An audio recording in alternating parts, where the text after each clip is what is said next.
Good morning. We are Michelle and Kendrick Lathum. And this morning we're going to be reading and talking about the feast day of the Transfiguration of the Lord. Jesus took Peter, James, and his brother John and led them up a high mountain by themselves. And he was transfigured before them. His face shone like the sun, and his clothes became white as light. And behold, Moses and Elijah appeared to them, conversing with him. Then Peter said to Jesus in reply, Lord, it is good that we are here. If you wish, I will make 3 tents here, one for you, one for Moses, and one for Elijah. While he was still speaking, behold, a bright cloud cast a shadow over them. Then from the cloud came a voice that said, This is my beloved Son, with whom I am well pleased. Listen to him. When the disciples heard this, they fell prostrate and were very much afraid. Jesus came and touched them, saying, Rise, and do not be afraid. And when the disciples raised their eyes, they saw no one else but Jesus alone.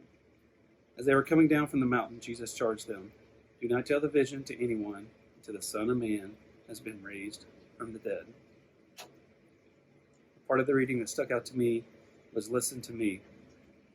I think it's important in times when you are unaware of how things are happening, or you're in tough times, or you have confusion about where you're headed in life, is just to, some call it trusting your gut. I always think it's just praying and thinking deeply, and usually you'll get a voice, and deep down inside you'll get a direction from somewhere to trust yourself and where you should head.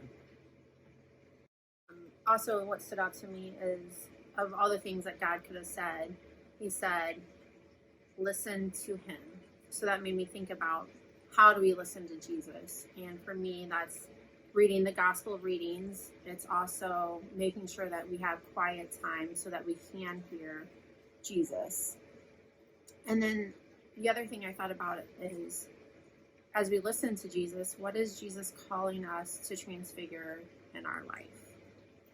In the second part, he said, Rise and do not be afraid.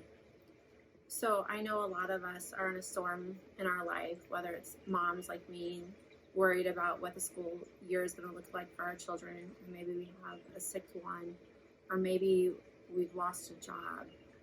But I think that Jesus would tell you, do not be afraid. So I guess the question to ask yourself today is, how do you listen to Jesus? How do you deep down pray and listen to him and ask, how are you not afraid, and how you can get guidance from him in the storm that you're in today?